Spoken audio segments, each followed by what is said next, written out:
l'enseigne. Gloire à toi, Seigneur.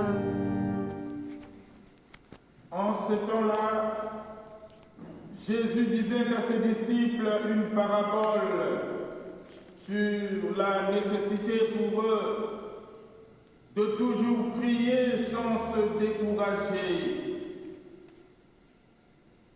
Il y avait dans une ville un juge qui ne craignait pas Dieu et ne respectait pas les hommes. Dans cette même ville, il y avait une veuve qui venait lui demander « Rends-moi justice contre mon adversaire ». Longtemps, il refusa. Puis il se dit « Même si je ne crains pas Dieu et ne respecte personne, comme cette veuve commence à m'ennuyer, je vais lui rendre justice pour qu'elle ne vienne plus sans cesse m'assommer. » Le Seigneur ajouta, « Écoutez bien ce que dit ce juge dépourvu de justice. Et Dieu ne ferait pas justice à ses élus qui crient vers lui jour et nuit. Les fait-il attendre? Je vous le déclare, bien vite il leur fera justice. Cependant, le Fils de l'homme, quand il viendra, trouvera-t-il la foi sur la terre? Acclamons la parole de Dieu.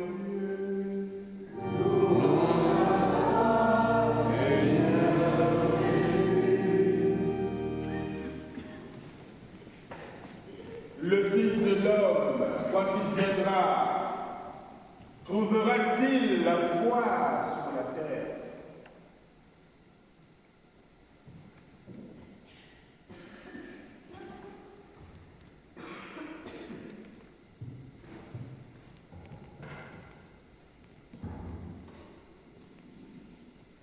Apparemment, il y a un problème de carburant. Vous en avez trouvé? Y a-t-il une station où l'on peut trouver du carburant facilement? Où ça? Le clair près de chez moi, là? Ah bon? Le carburant commence à poser des problèmes. Tout comme la foi.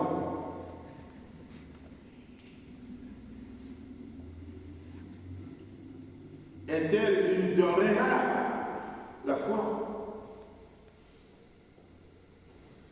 Comme risque de devenir le carburant.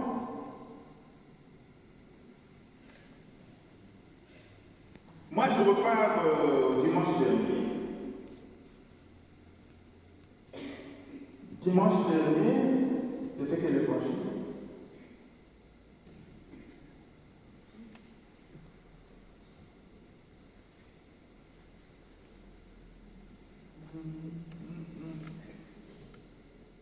Les dix lépreux.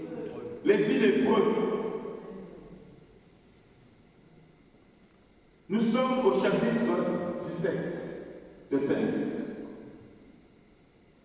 Et au verset 19,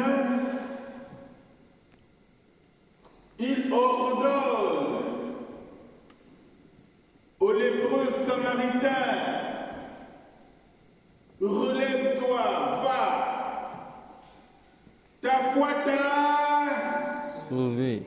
foi t'a sauvé. sauvé. Nous sommes au verset 19. Là, nous avons ouvert la Bible. On descend, verset 20. Des pharisiens vont poser une question à Jésus. Quand viendra le règne de Dieu? Parce que sur le terrain, le constat est négatif. Dans ses prêches, Jésus ne cesse de dire: le royaume de Dieu est déjà là. Convertissez-vous. Les pharisiens se disent: mais si le royaume de Dieu est déjà là, mais pourquoi le mal? C'est la question de l'époque. Mais curieusement, 2000 ans après, aujourd'hui, c'est la même question qui revient. Combien de chrétiens, de croyants, des incroyants, des non-chrétiens qui me posent la question: est-ce que la fin du monde arrive avec tout ce qui se passe? La violence. Si le règne de Dieu est là, mais pourquoi la violence? Là, nous avons la guerre entre la Russie et l'Ukraine. Une guerre, on sait, a commencé, c'était en février, le 25, peut-être. Quand elle va prendre fin, that's the question. C'est la question. La violence. Le mal semble prédominer dans notre monde.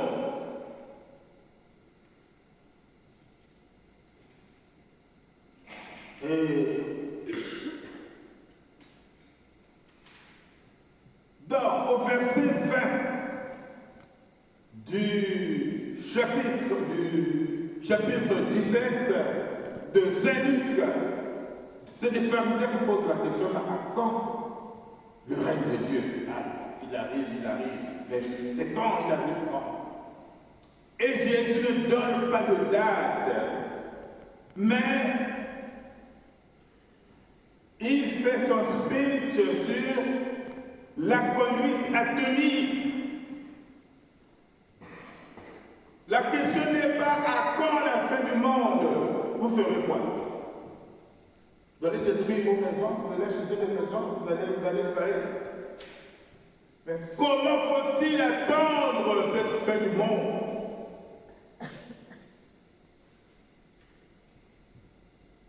Dans la prière, priez sans cesse.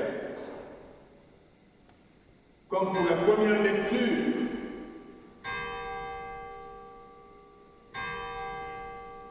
Comme pour la première lecture, les fils d'Israël, sortis d'Égypte, se font attaquer dans le désert par les Amalécites. Et Moïse, avec le bâton de Dieu, quand il lève les bras, Israël qui était dépourvu d'armes, les fils d'Israël qui n'avaient rien, c'est des nomades, c'est des migrants. Ils ont tout laissé en Égypte. Vous ne savez pas ce que c'est que fuir quand il y a une catastrophe. Pendant les inondations, on le voit. On ne sait pas que prendre, quoi sauver dans la maison. Et les fils d'Israël se font attaquer par une armée préparée. Mais par la main de Dieu, parce que Moïse levait, et comme il vieillissait, eh bien on lui donne des supports pour maintenir ses mains levées contre comme les mains étaient levées, c'est Israël qui menait les combats. Et quand il baissait les bras, c'est les Amalécites qui menaient les combats. Et aujourd'hui, si nous voulons gagner le combat de la justice, le combat de la foi, de la paix, il ne nous faut pas baisser les bras comme Moïse à la montagne.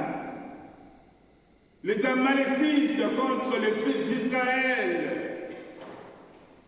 La vie est un combat. Le mal, il faut le combattre avec les armes de la foi. Mais nous, qui nous disons chrétiens, au moindre obstacle, nous sommes découragés. Devant la maladie, nous sommes découragés. Devant la mort, nous sommes découragés, nous baissons les bras. Pour gagner le combat de la vie, il faut se battre. Oui, Seigneur, en attendant, arme-nous des armes de la foi. Quand le Fils de l'homme viendra, trouvera-t-il la foi sur terre?